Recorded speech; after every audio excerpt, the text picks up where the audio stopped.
Oh, are we rolling? Hi, foodie friends. I'm Jessica, and you're here in my kitchen. Today we are making Mississippi pot roast. This is one of our favorite slow cooker recipes. We use a chuck roast or a tender chuck roast. It is probably one of my favorite cuts of beef. It is tender, it is rich, it is totally flavorful, and most people just describe it as beefy because beef has a flavor of its own. It is freezer friendly, it is great on sandwiches, and you can just serve it over mashed potatoes or polenta, making it a perfect weeknight meal to literally throw in the slow cooker, let it cook all day, and come home to a wonderful dish. And the best part, it takes 10 minutes or less to get everything in the pot and put the lid on.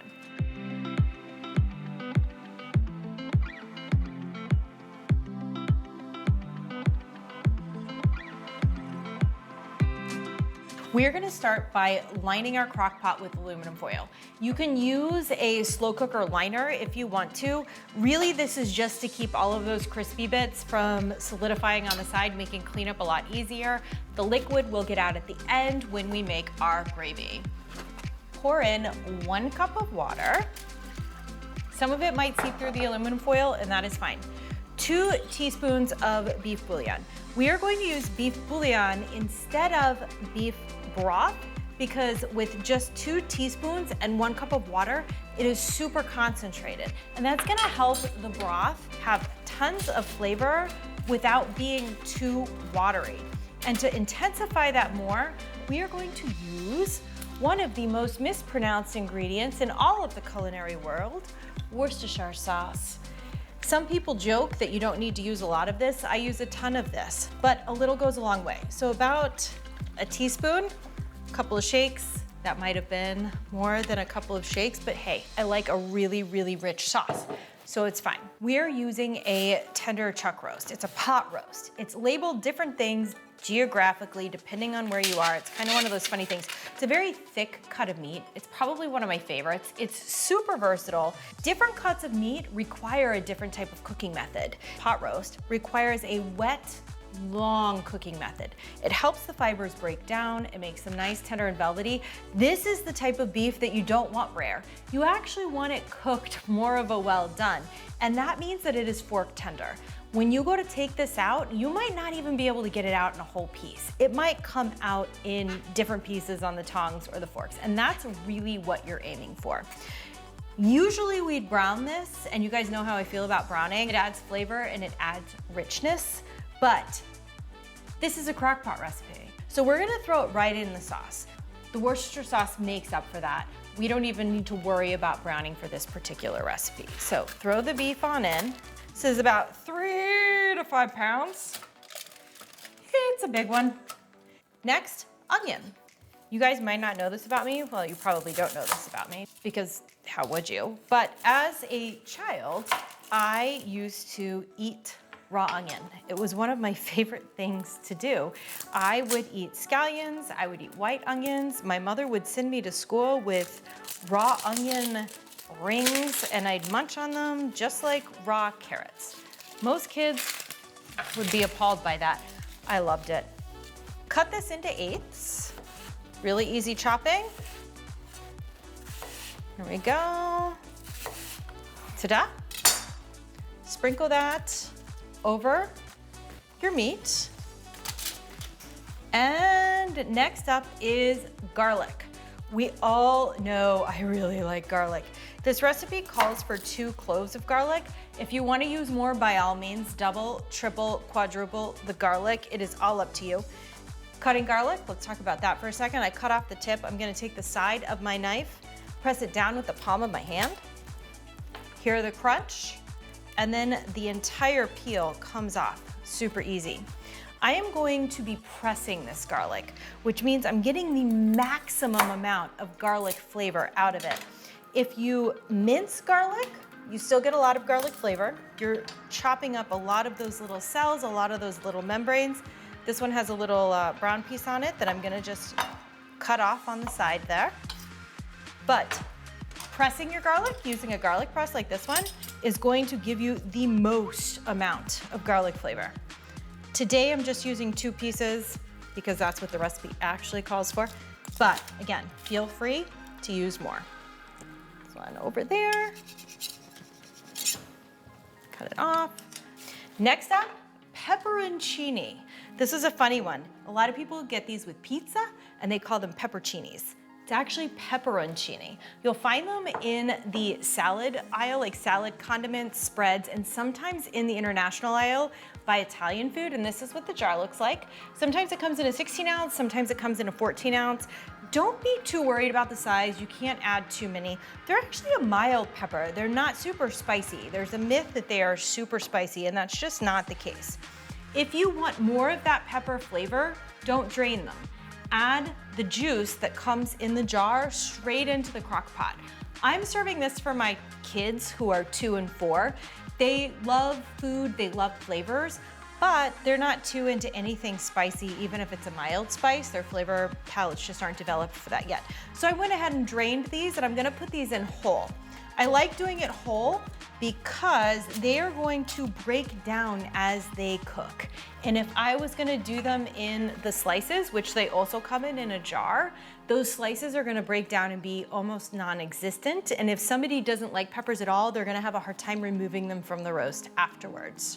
The last thing we're gonna add, well, not the last thing, second to last, is ranch seasoning. I know, it's dry ranch seasoning. So I make this at home. It's made from a few simple spices that you already have in your pantry. This is about 2 tablespoons. If you aren't gonna make it at home, it is just about a little bit over, like 2 tablespoons and a 1/4 teaspoon in a packet. So just grab one of the dry packets at the store and call it a day. I threw this over it dry. Don't worry about whisking it in because we're going to take 4 tablespoons of unsalted butter. That ranch seasoning has a ton of salt in it. The beef broth has salt in it. I would much rather be able to control my salt content and add more salt at the very end with some flaky sea salt than I would to have it over salted and try to correct that. So I'm going to cube it. It doesn't have to be perfectly cold. We're not making a pastry.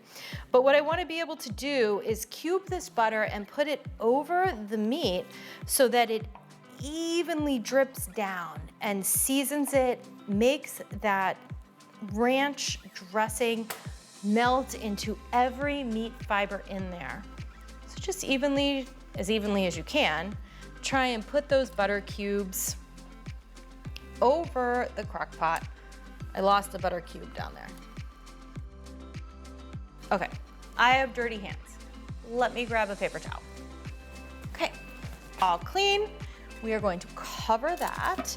Now set your crock pot. You can do 8 hours on low heat or 4 hours on high heat. Low is great if you're going to work and you just need to like set it and jet out. 4 hours on high is great if it's Saturday or Sunday and you're home and you're watching it and you just need a quick meal that was totally hands off.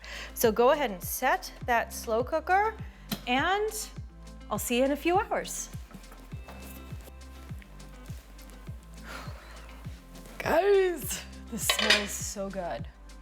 I wish you could smell this. I am going to take the pot roast, pepperoncinis, the onions, everything out of the slow cooker and put it onto my serving plate. My only issue is that it is so tender that it's not gonna come apart in one big piece. And that is perfectly fine.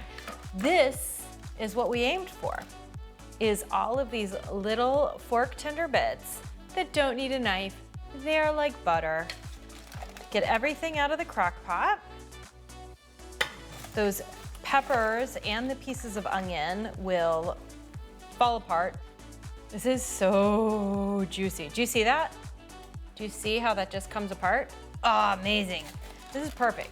This is what pot roast is supposed to be. Forget that old school dry pot roast that's like, nyeh, nyeh.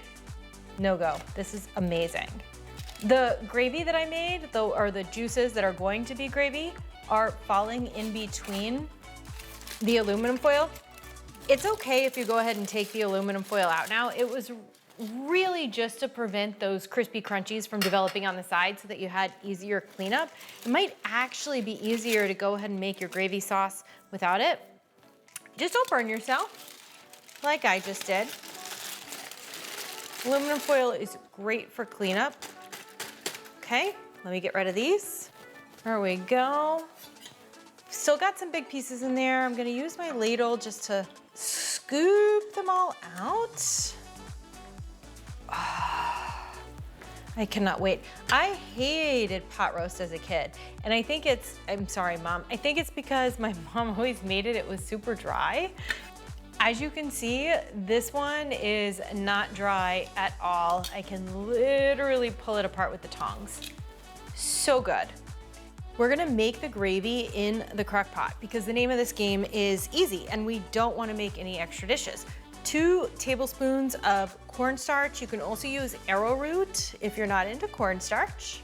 Flour is great, but it thickens while also leaving kind of a gritty flavor. So cornstarch will make this silky and give a smooth ending to the sauce.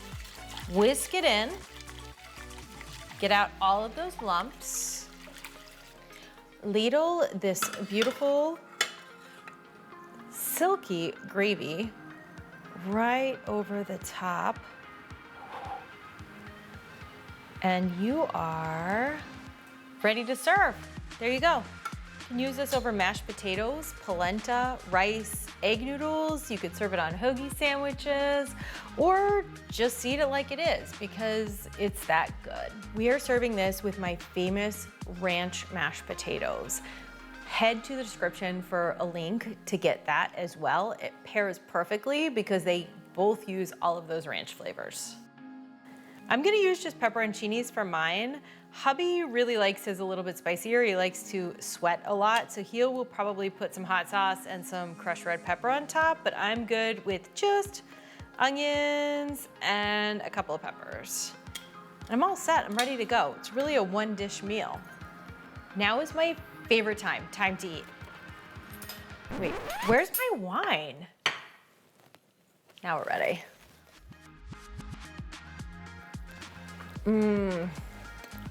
This zappy gravy is wonderful with tender, rich beef.